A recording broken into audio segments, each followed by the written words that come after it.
Mason Hurley, alcoholic. Where's the clock? Is there? I see the clock. Perfect. Yeah, I have a sobriety. Thank you, Steve.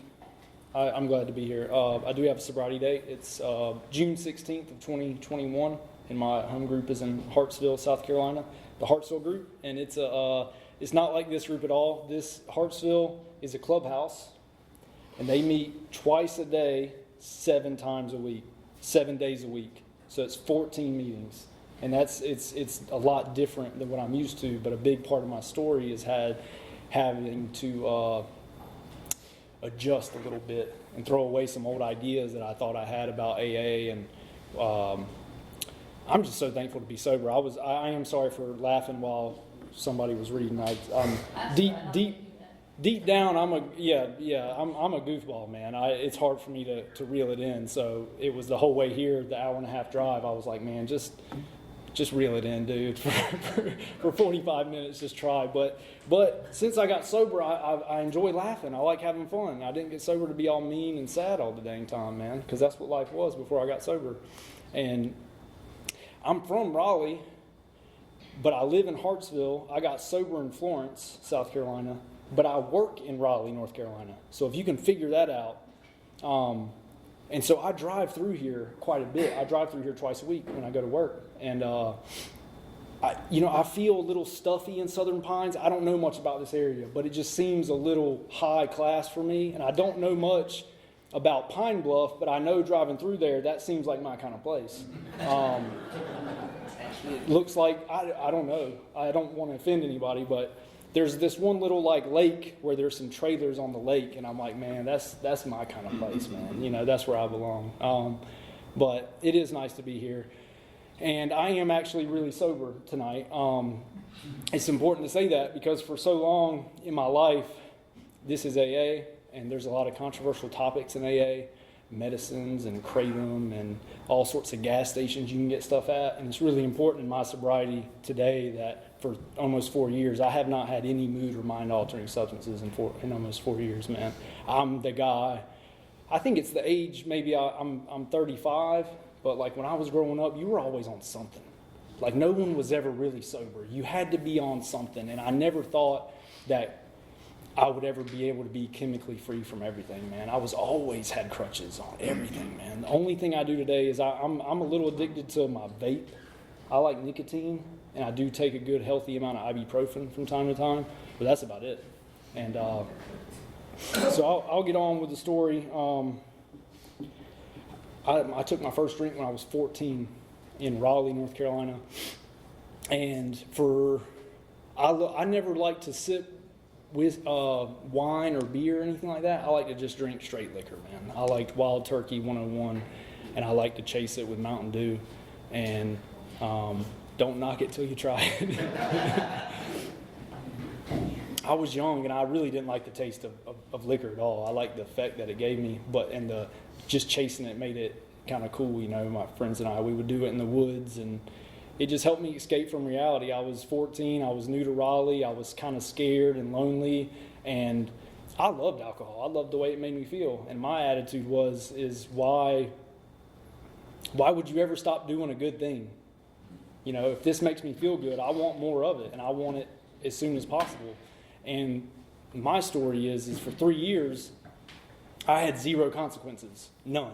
It was only getting better. The more I drank, it was just, I was getting older, the experiences were better. It was only high school, but it was fun. I loved to drink. I really did. And I could only ever imagine alcohol being a good thing. It was just, I couldn't envision a scenario where this wasn't ever going to be the best thing ever. And man, I was wrong. I was really wrong. I remember my kind of off topic, but I remember a guy I grew up with. His name was Peter Smith, and he was like a bowling prodigy, like bowling the sport. And he drank with me, and then my senior year, Peter didn't show up for high school. It's a true story, and I remember thinking that was weird, where did Peter go? And someone told me that his parents sent him to rehab for drinking.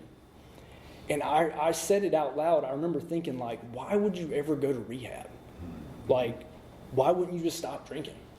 It didn't make sense to me at that age. It was like, dude, if someone ever, I said it to my friends, I was like, dude, if I ever get to the point where I need rehab, like, just tell me to stop. Like, I couldn't grasp the fact that Peter was so bad. Like, I was so ignorant to this thing, man. I had no idea what I was getting into, you know, and it wasn't but maybe, you know, 6 months later I was going to rehab, you know. But really, I don't know. It's crazy how quick it can turn. What was so good for 3 years, I got arrested for the first time when I was 17, and I swore that I wouldn't do it again, and that led to going to like a little rehab when I was in high school. And consequences are funny, man, and alcoholism is subtle. It's cunning, baffling, and powerful, like we hear. Given enough consequences, I was able to kind of turn it around for a couple months. I went to college, and my parents said that if I were to stay sober for a few months and show some good discipline and structure, they would let me go to college in Wilmington. And I immediately started drinking, and then within a few months I was as bad as I ever had been. Fast forward a few years, when I was 21, I went to probably it was 3 years from when I graduated high school to September of 2010, and I had been through a lot of detoxes, and I'm the detox king, dude. I love detox. You know, whenever the heat's getting heavy and the charges are piling up, and you got nowhere to go, and it's cold like it is now, this is a great time of year that I would be in a detox. Go to detox and do the lingo and kind of pretend for a little bit and figure it out, and then when it warms up, just go back to what I'm doing. And little did I know, I have an illness. You know, I thought that. Maybe I thought it was a choice, but I was sick. I was suffering. In September of 2010, I went to a treatment center in Raleigh called the Healing Place, and I got sober. True story. I had a pretty powerful spiritual experience in that treatment center through AA and through the 12 steps. And I stayed sober for 6 years. During that 6 years, I spoke at this group one time. I think I stood right here. Maybe it was the opposite direction or something. But that's when I first met Steve, and some of you all was in that time period. And it was great. I mean, that 6 years was it was nothing short of it was incredible, man. Nothing like being young and sober and free in Raleigh at that time. And I think I was an average to above average AA member. I don't think I was a superstar by any means, but I was definitely passionate about the program. And the natural question is, well, what happened? You know, and it's a good story, man. It's not. I'm not ashamed of it anymore. I used to run from it or be afraid to think about it. But what happened was, I was probably getting a little arrogant and maybe a little carried away with things. I got a career and I started making some money. I did buy a house and I did fall in love, and she got pregnant. But what really happened, what I think happened, is I had some really bad tooth pain. It's a true story. I went to the doctor, and I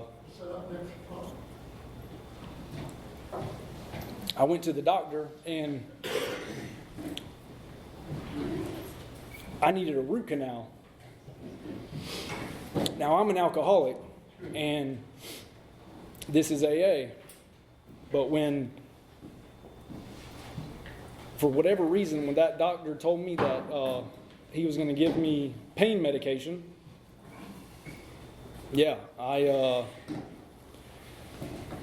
really what happened was I woke up from the root canal and I felt funny mentally in my head, and I called my sponsor, and some of y'all know who my sponsor was at the time, but I called Jerry and I was like, man, something's wrong, dude. I said, they gave me some pain meds and I can feel it in my head. I don't feel right. And I'm almost 7 years sober at this time, and I was scared. There was not a bone in my body that said, oh, I don't need AA, or no, I can do this normally. Like, I knew something was wrong. I felt instinctively like I had set in motion a set of circumstances that I couldn't go back on, and it scared the crap out of me, man. You know, I grew up at Alcoholics Anonymous from the age of 21 to 27. I mean, my only friends, and not my only friends, but like Alcoholics Anonymous was my life, man. Y'all were everything to me, and everything I had learned in life was AA based. And so when that substance was put in my body, and it was willingly. Like I took it too, you know. Man, I was terrified. And that started this cycle that I couldn't shake, man. I was going to meetings, and I still considered myself sober. I was going to meetings, but something was off, man. Something was off, and I couldn't explain it. With some people, I was afraid to open up and get honest with it about. Some people, I would be honest with it about. I didn't know what to do. But the obsession, I think that's what it was. The obsession was crawling in my body and in my mind, and I couldn't shake it. And I officially relapsed after my son was born, where I definitely picked up the first drink, and I could not. It took me, that was in 2017, and my sobriety date now is 2021. It took me 4 years to get back in AA.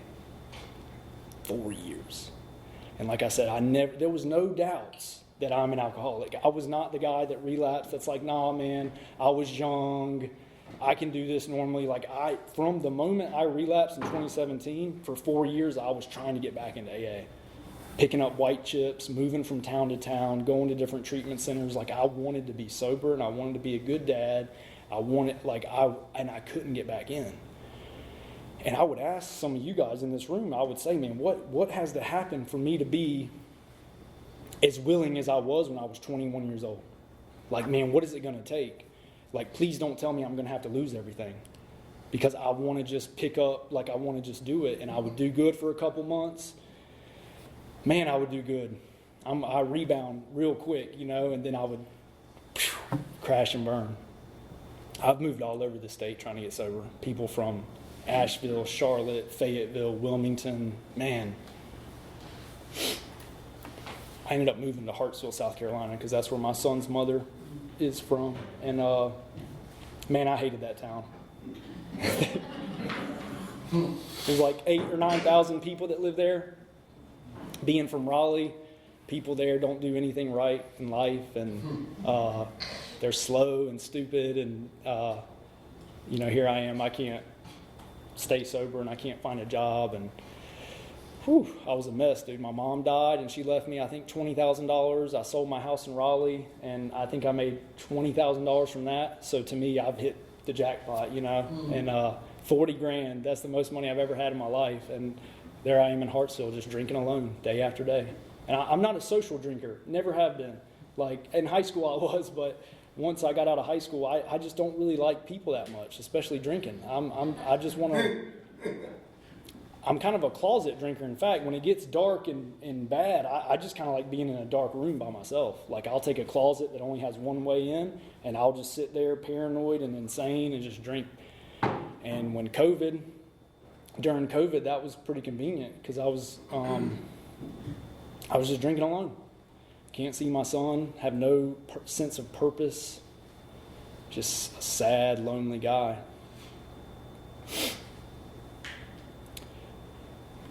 See, I'm trying to think some of the ways I tried. I know that, man,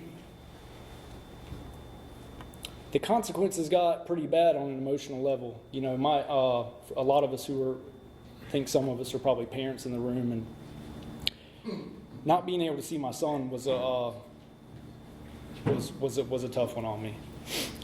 Not being able to be a son to my dad, and you know, my mom passed away. I couldn't show up to her funeral because I was too drunk and just didn't want to. And on page 52, the bedevilments are, you know, can't seem to make a real living, of no use to anybody. I mean, I started thinking about just killing myself, or just wanting alcohol to kill me, not wanting to wake up in the morning. And I remember when I made things right with my son's mother briefly, and her parents had the idea of sending us to Costa Rica on a 2-person trip. And that's nice, man. That's such a good gesture, you know. And I went to Costa Rica thinking that this was we're gonna resume our relationship. It's paradise there, man. It's so nice. But with untreated alcoholism, you know, day one, I got drunk and I found a local dude. Like, in these resorts, there's a local that's kind of the liaison between you and the outside world.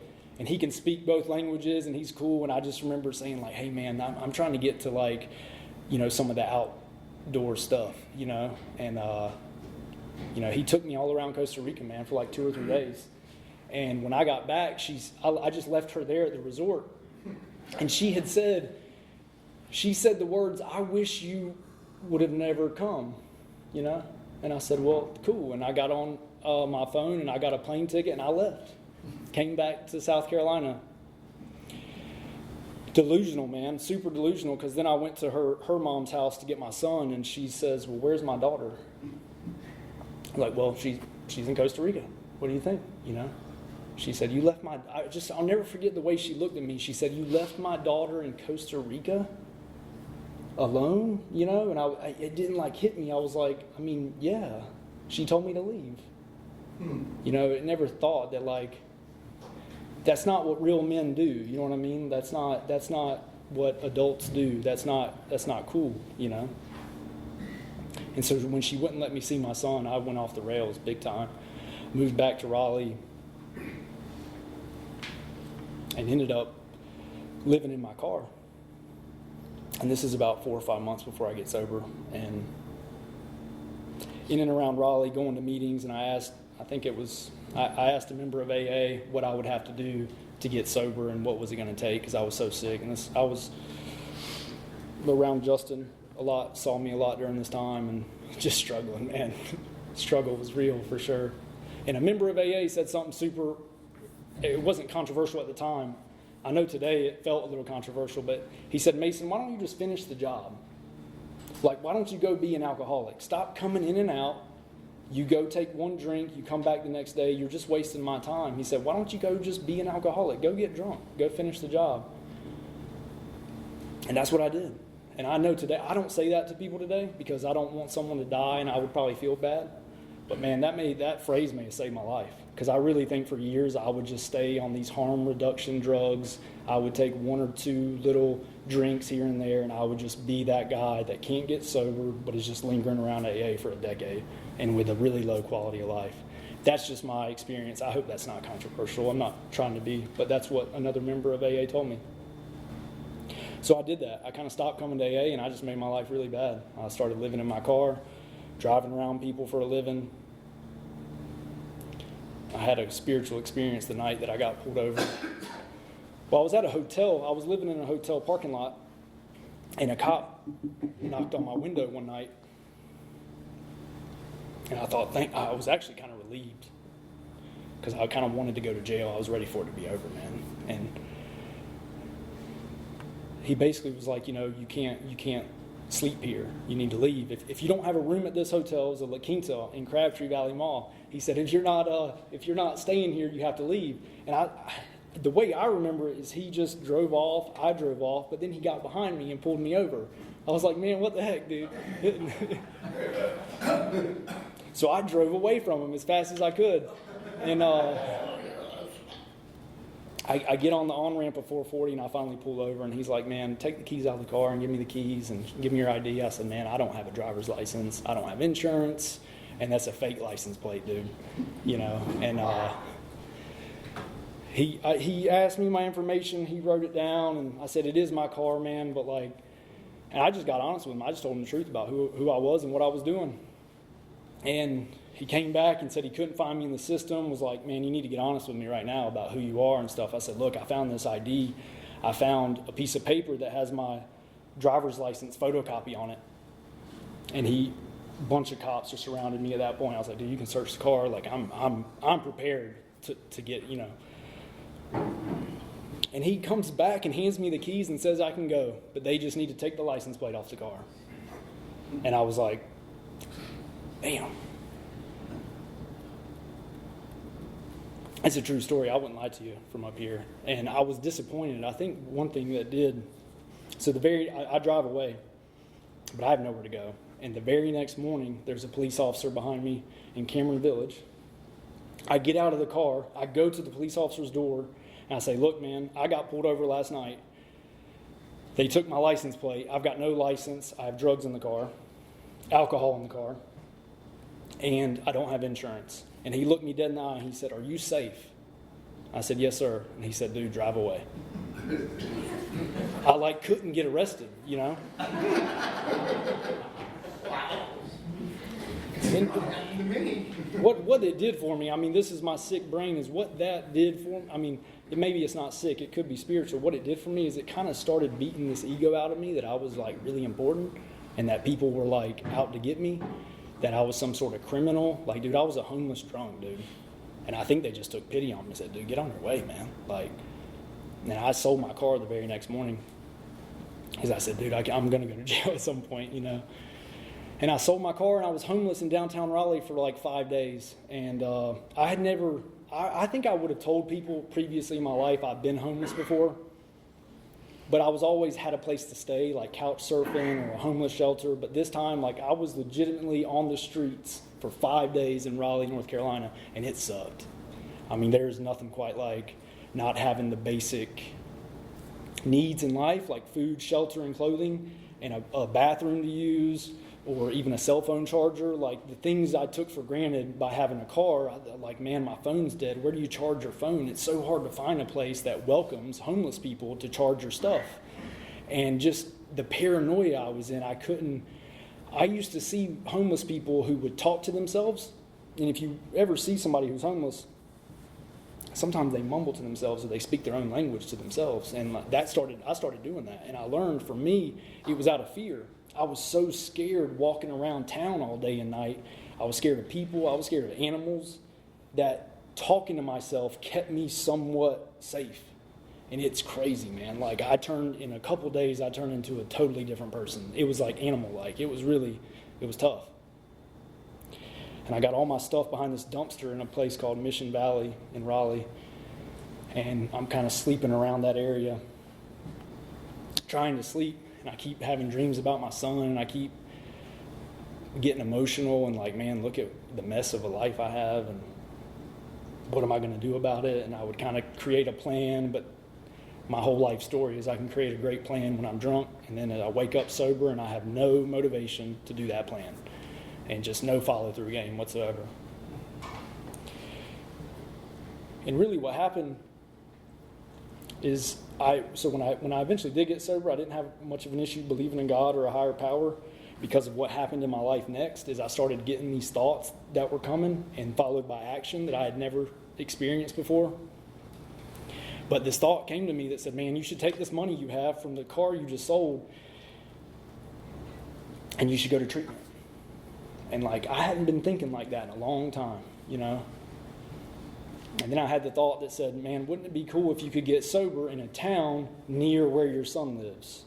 I was like, yeah, that would be, would be cool. And I started thinking about, I was like, man, there's a guy in AA that some of y'all know. A long time ago, he told me about a treatment center in Florence, South Carolina called the Owl's Nest. And I've never really heard of it or done anything, but I started creating this fantasy that I was going to go to Florence and get sober at a place called the Owl's Nest. Even though I've never talked to him, I don't even know if it's a real place. But I bought a bus ticket to Florence, and that was kind of a step in the right direction. Like, I may plan this, but to buy the bus ticket was a big deal for me, to do it drunk. Because letting go of money is tough for me, especially when it could go towards drinking. And I remember that it was getting like, this is it, man. If you want to catch this bus, you got to get an Uber from Mission Valley to this bus. And I'm looking at all the possessions I've acquired. And when I sold my car, I had to dump all my stuff. And when you're homeless, like I was, at least how I am, possessions mean everything to me. I got my golf clubs, I got a skateboard, I got all these pictures, I got trash bags and suitcases full of stuff, and it's behind this dumpster, but it means so much to me. It's all I have. Like, it's literally the only thing I have, and I can't let go of any of it, man.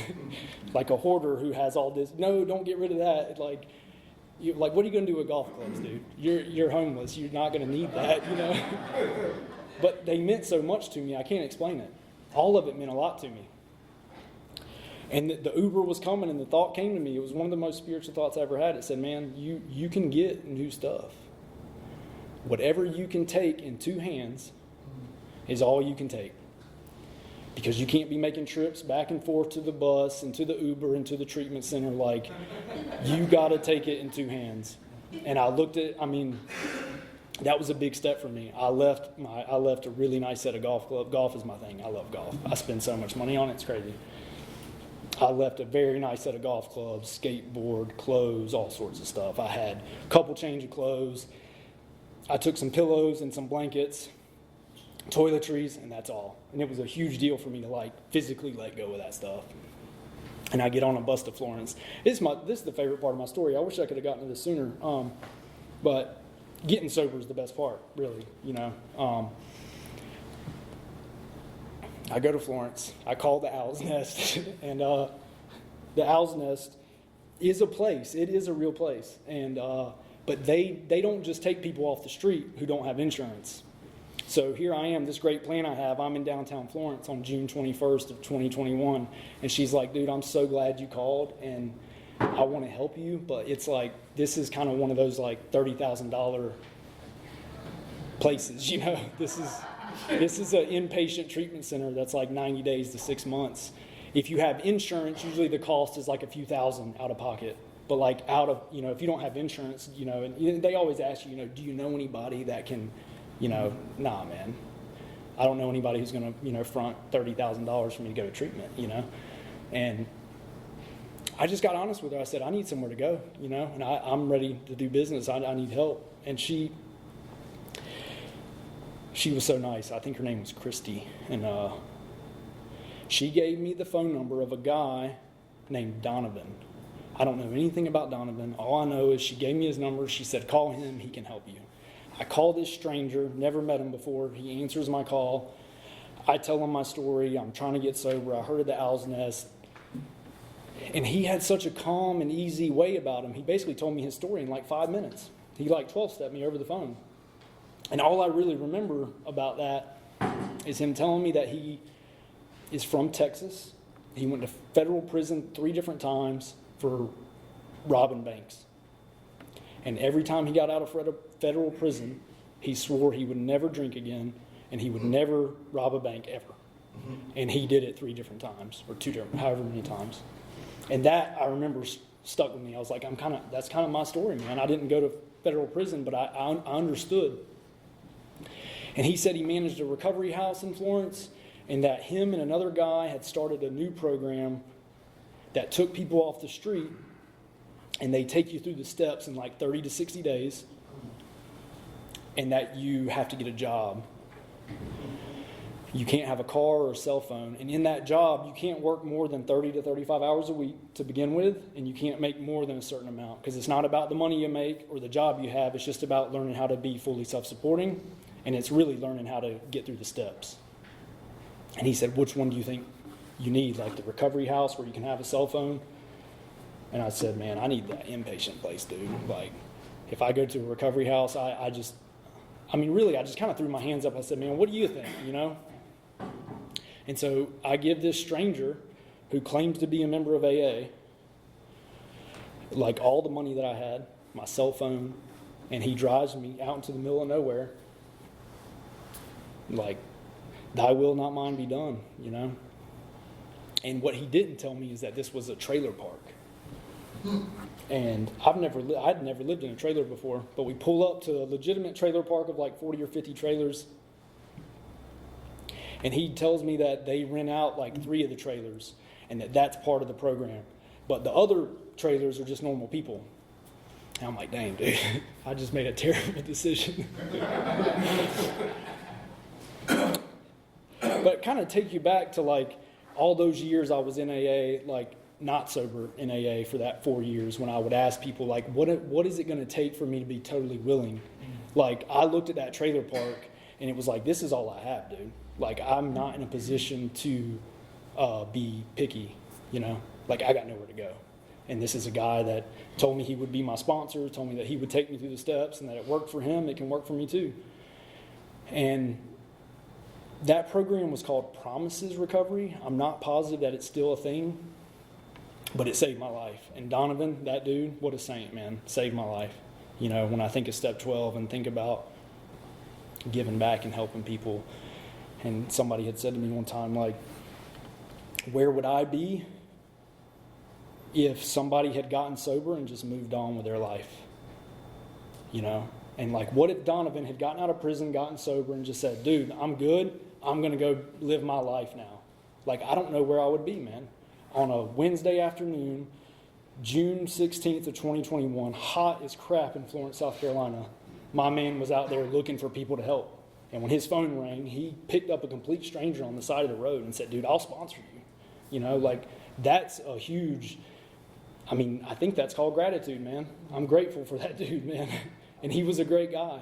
And so whenever I think about, you know, I think about it a lot. Whenever I think about getting off work and going to play golf and saying, man, I'm sober now, #promises, you know, like maybe I should try to help somebody. And I see y'all have like detox meetings, it looks like, down here. And like, that's really where the fulfillment is for me today, and the purpose that I have is in helping people and giving back. Because I remember Donovan's still doing it. I mean, that guy's, he's a machine, man. He loves drunks. He loves homeless people, and he will help anybody, and I love it, man. And I try to be like him every day. That program was awesome. But really what the program was it was just AA in a trailer park. That's all it was. We had meetings all around. I got taken through the steps really quickly. He was so quick with it. He just told me, man, don't think, just take action. That was, man, I would have a habit. I'll get in my head. I want to overanalyze everything. Man, just take actions, dude. No one cares what you're thinking or feeling. Just take spiritual actions. Spiritual actions get spiritual results. He just kept telling me that. I don't know if that's right or wrong. That's just what he told me, and he was the only person telling me anything, so I had to roll with it, you know. I had a lot of questions about the fourth step. He told me to just take the action. You know, he said, we can go back to that later. Just be as honest and thorough as you can right now at 19 days sober. I was like, well, this is what I got. He said, cool, let's do a fifth step, you know. And he pushed me through the work, man. And I did a lot of things contrary to what I would normally do. I from 2017, when I relapsed, to 2021, I don't think I ever worked in that period because of this money that I'd had from these different events.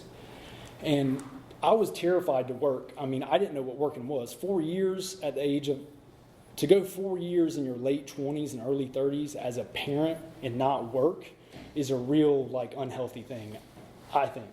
It was for me. But I was afraid to go back to work. And when he had mentioned, you know, that work thing, that was a big part of getting sober, learning how to be self-sufficient. I mean, when I was drunk and with him, I was like, yeah, dude, that makes sense. Like, and then the rubber meets the road, and he said that it was day 2. He said, man, the guy who was in your bed relapsed, went back to Hickory, North Carolina. He was a dishwasher at a restaurant, and you should go do that. And I was like, oh, man, I don't, you know, not much of a dishwasher, must say, you know. But, man, I walked through fear, just like tonight coming here and speaking in front of you guys. Like, my whole sobriety has been about taking actions and walking through fear and just trusting someone else, you know. Steve asked me to speak. Regardless of what I think, I just showed up and tried to carry the message, you know. And on day 2, I walked into a pretty fancy restaurant in downtown Florence. It's only open. It was actually the best job for me ever. Like, I miss it sometimes, in fact, dude. Just sitting there washing dishes with some music playing. It was solid, man. And $10 an hour, just in my zone, you know. And it really wasn't about the job. Donovan was right. It was about, I didn't know. Obviously, I didn't know. For 4 years, I didn't know what it meant to show up on time, to work, not complain, and just be a decent employee. I didn't know what that meant. And that really has paved the way, I think, in my professional life on how to be a good employee today at 3.5 years is showing up on time with a good attitude really is half the battle, you know. If I can do that, I'm in decent shape. But what's life like today? That's kind of how I got sober. So I joined a group in Florence when I got sober. It's called the Shady Group, and it's about the only AA group in Florence. And that was where that previous sobriety I had, where I was sober for those 6 years, was in a group similar to this, met twice a week, kind of what you would kind of sort of call structured AA. They would certainly call it structured AA. To me, this is just normal. But the Shady Group in Florence meets 3 times a day, 7 days a week. That's 21 meetings a week, and it's chaotic. Arguments everywhere. I mean, it's insane. Like, how do you be a good home group member? Like, do you have to go to every meeting to be a good home group member? You know, it's tough.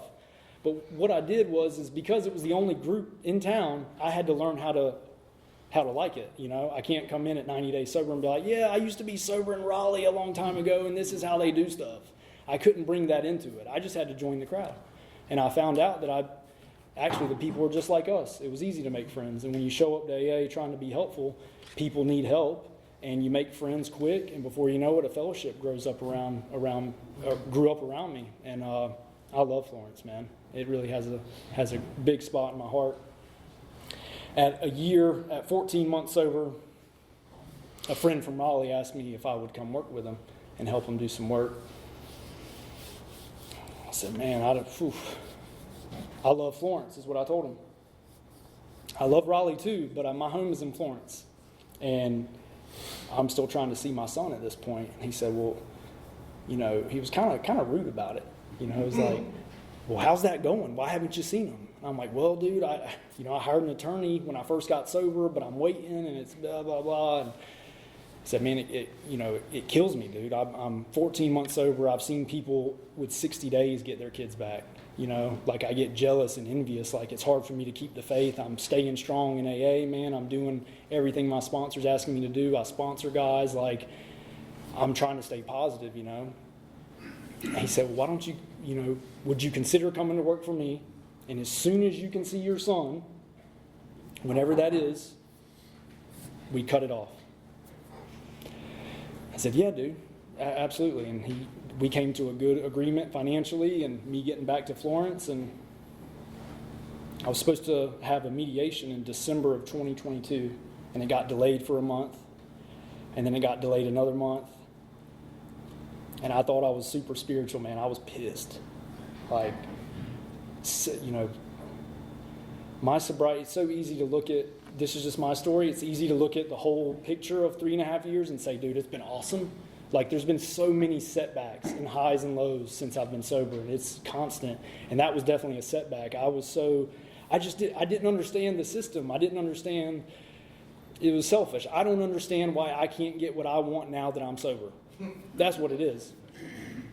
And patience is tough, and so we go into this mediation, and it's emotional, and it's heavy, and it's expensive, and money goes a long ways and stuff like this, and that's not something I had a ton of, but because I was working with my buddy in Raleigh, it all kind of worked out and made sense. I'm like, man, I'm thankful that I had a spare $3,000 to give to this attorney, Holy crap, that's a lot of money to me.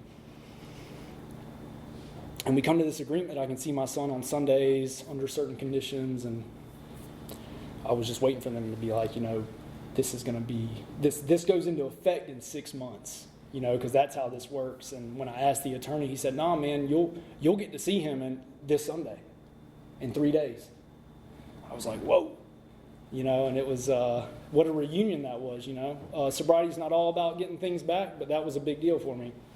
And I guess that was in February of 2023. So I've been in my son's life now since February of 23. And I think it was a few months in, his mom invited me to the beach with them. That same grandmother that looked me in the eye and was like, where's my daughter? They allowed me to go to the beach with him. Me and his mom reconnected. We've been living together now for a year and a half. Man, I love being sober. And so the whole point of that story is, okay, that's great. Whoop-de-doo, you got your kid back. When my employer, I got to see my son, and he said, what is it you need from us to keep working here? And so I kind of made some pretty big demands, and he said, okay, fine, let's do it. And the longest job I've ever had in my entire life is this job in sobriety. I've worked there, I think coming up on 3 years. It's been almost 3 years I've worked at this job. It's crazy. And he's a member of Alcoholics Anonymous. And it seems like we both bring the principles into the program, and I just try to be honest about my needs. And most importantly, I just try to work hard, and I try to understand that it's a business and that it's not a charity. And I have this fear that, I have this fear that sometimes I have a fear of losing my job, so I just try to work really hard. You know, I try to outwork people, and I try to show up early and stay late and do the stuff people don't want to do. I found in my relationship with my son's mother, her name's Cameron, that same attitude goes a long way. Show up early, stay late, do the things other people don't want to do, be supportive, do more listening than talking. Yeah, so when I moved from, this is all super confusing, and I'm almost done, perfect timing, but so the biggest transition, so getting back in my son's life and that job and the travel, it's tough and it's heavy. And so I moved it to Hartsville. Florence is about 40 minutes away, and that's where my home group is at that Florence thing. And I'm driving, like I have my son, and I'm driving to a meeting 40 minutes away that I don't feel connected to. I was 3 years sober at the time, I guess. No, 2.5 years sober. And I called another member and said, how have you dealt with moving in sobriety? I know it's only 40 minutes away, but, and not to be picky, but like 40 minutes is a long ways to drive to a meeting and feel connected, because you got to leave 40 minutes early, and then just going to the meeting and leaving, you want to participate with people, you want to go out to eat, you want to be helpful, you want to hang out. So it felt like I was gone for like half a day. He said, why don't you go to the meeting that's in the town you live? And I was like, you mean in Hartsville, where there's like 8,000 people total in the whole town? I don't even think there is a meeting. He was like, no, there's definitely a meeting there, dude. He was like, I've been there, and it's a good group. Like, why don't you just go there? And on a Friday at noon, I go into the Hartsville group. The favorite part of my story is talking about my home group. So Hartsville group I love it, man. I love my home group. I love the people in it. And I never thought, I used to live in Hartsville, and I hated it. Like, I hated the people. I hated everything about that town. I would be down to burn it down, you know. And now I live there, and I can't imagine living anywhere else. And it has to do with that group and the people in that home group. I think the hope in that for people is, if you're in the room, and there's people I think who are members here who have moved here, that it's okay to move in sobriety, and that wherever